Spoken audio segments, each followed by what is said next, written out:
जय श्री कृष्ण मित्रों, फिर एक बार बहुत बहुत हार्दिक स्वागत है आप सभी का। आज हम बात करेंगे धनु राशि के बारे में। धनु राशि के नवंबर महीने के प्रेम संबंध और वैवाहिक संबंध के राशिफल की चर्चा करेंगे और अंत में उपाय की चर्चा भी करेंगे। इसलिए वीडियो को पूरा अंत तक देखें व सुने, तभी आप धनु राशि वालों के प्रेम संबंध और वैवाहिक संबंध के राशिफल की पूरी जानकारी प्राप्त कर पाएंगे।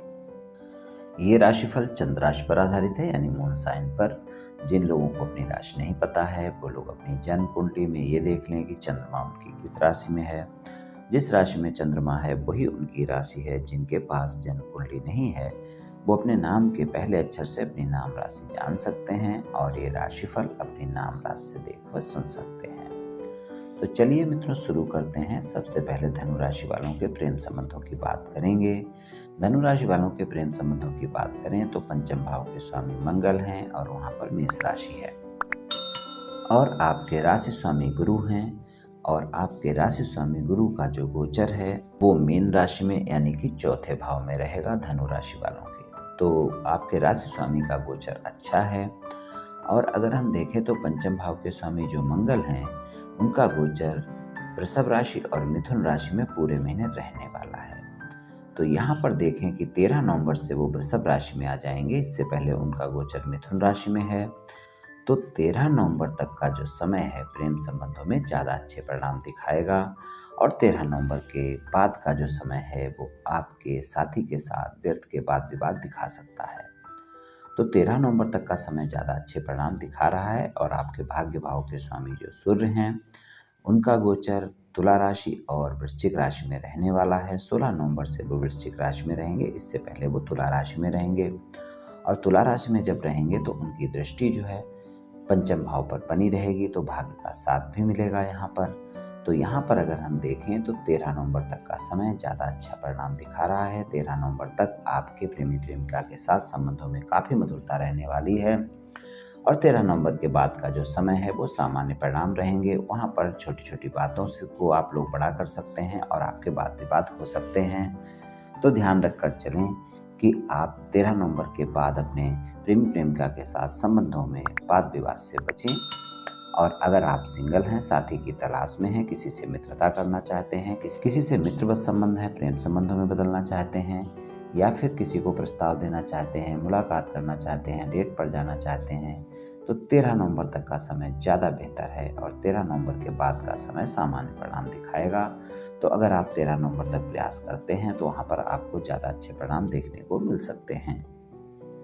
और अगर आपके प्रेमी प्रेमिका के साथ कुछ दिनों से कोई वाद विवाद चल रहा है, नो कॉन्टैक्ट सिचुएशन चल रही है, बातचीत नहीं हो पा रही है, तो वहाँ पर भी आप 13 नवंबर तक प्रयास करें।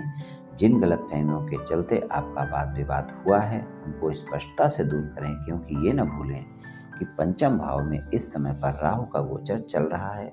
तो आपके प्रेम संबंधों में बहुत जल्दी गलतफहमियां हो सकती हैं। इस बात का विशेष आपको ध्यान रखकर चलना है। आय भाव में केतु का गोचर भी है, पूरे महीने यहीं पर है, तो गलतफहमियां बिल्कुल ना होने दें। तो इसलिए अगर वाद विवाद हुआ है, जिन गलतफहमियों को लेकर हुआ है उनको स्पष्टता से सुलझाएंगे, तभी आपको अच्छे परिणाम मिल पाएंगे, वरना आपके वाद विवाद समाप्त नहीं हो पाएंगे। तो 13 नवंबर तक इस बात का ध्यान रखें कि आप अपने साथी के साथ गलतफहमियां सुलझाएं और वाद विवाद को समाप्त करने का प्रयास करें, तो आपको वहां सफलता मिल सकती है। और आपका साथी जो नो कॉन्टैक्ट सिचुएशन में चल रहा था, कॉन्टैक्ट सिचुएशन में आ सकता है, लेकिन ध्यान रखकर चलना है। अपने साथी के साथ कोई भी गलतफहमियां बढ़ने नहीं देनी है, वरना आपके वाद विवाद समाप्त नहीं होंगे और बढ़ जाएंगे। तो इस बात का आप ध्यान रखकर चलें तो आपको अच्छे परिणाम देखने को मिलेंगे। अगर आपके प्रेम संबंध पहले से हैं और आप अपने प्रेम संबंधों को विवाह संबंधों में बदलना चाहते हैं, अपने साथी को मनाना चाहते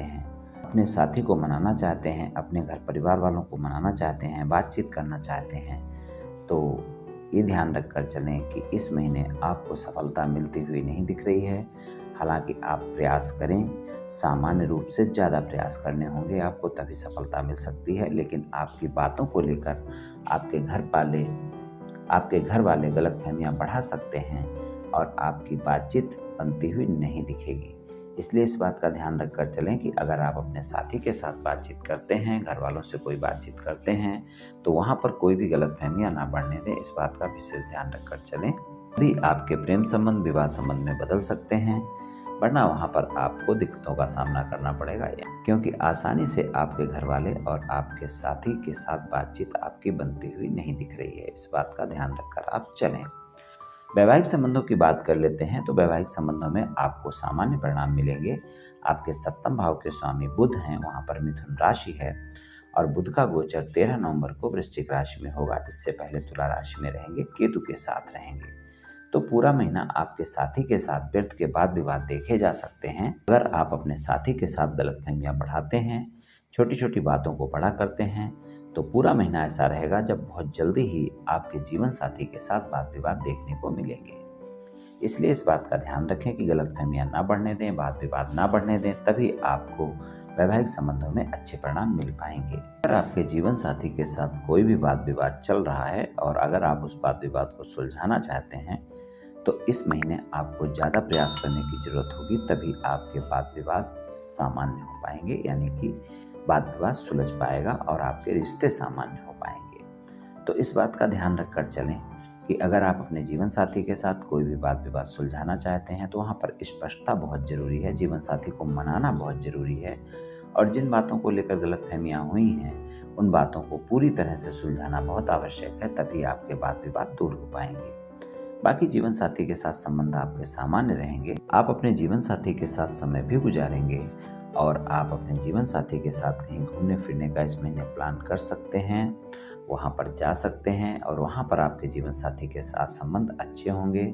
ससुराल पक्ष के लोगों के साथ वाद विवाद से बचकर रहना है। खासकर 16 नवंबर से 30 नवंबर तक का ऐसा समय है जब कोई भी बातचीत आप करते हैं तो वहाँ पर वाद विवाद ना बढ़ने दें, इस बात का ध्यान रखें, वरना आपके ससुराल पक्ष के लोगों के साथ वाद विवाद हो सकते हैं। इस महीने अगर आपके जीवन साथी को लेकर कोई भी वाद विवाद है और आप सुलझाना चाहते हैं तो वहाँ पर धैर्य और संयम रखना होगा।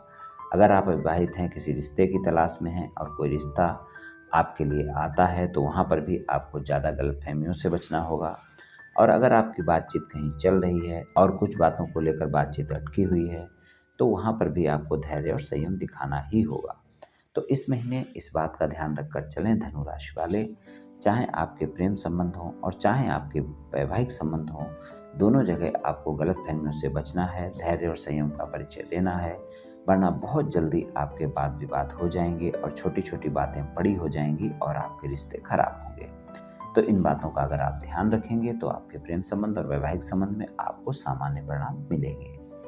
उपाय की बात कर लेते हैं। उपाय की बात करें तो आप मंगलवार वाले दिन हनुमान जी की पूजा उपासना करें और हनुमान चालीसा का पाठ करें, तो इससे आपको काफ़ी लाभ देखने को मिलेगा। और हनुमान मंदिर अगर जा सकते हैं तो वहाँ पर जाएं और हनुमान जी को बूंदी का प्रसाद चढ़ाएं, खुद भी ग्रहण करें, लोगों में बांटें। तो ऐसा करें, आपको काफ़ी लाभ देखने को मिल सकता है। और आप रोजाना सूर्य भगवान को तांबे के लोटे से जल अर्पित करें तो वहाँ पर भी आपको काफ़ी लाभ देखने को मिलेगा। और अगर रोजाना ना कर सकें तो आप रविवार वाले दिन तो अवश्य ही करें और रविवार वाले दिन आप श्री आदित्य हृदय स्तोत्र का पाठ भी करें तो आपको काफ़ी अच्छे परिणाम देखने को मिलेंगे। तो ये उपाय आप कर लें मित्रों, निश्चित ही आपको लाभ मिलेगा। तो मित्रों, आज मैंने आपसे धनु राशि वालों के राशिफल के बारे में कुछ चर्चा की। ये राशिफल सामान्य राशिफल है, ये सभी जातकों पर पूर्ण रूप से प्रभावी होगा ऐसा संभव नहीं है, क्योंकि आपकी जन्म कुंडली में ग्रहों की स्थिति और आपकी वर्तमान दशा और अंतर्दशा और फिर ग्रहों के गोचर की स्थिति, इन सभी बातों पर बहुत कुछ निर्भर करता है। आप सभी स्वस्थ रहें, आयुष्मान रहें, धनवान रहें, ऐसी मेरी श्री कृष्ण भगवान से प्रार्थना है। जय श्री कृष्ण।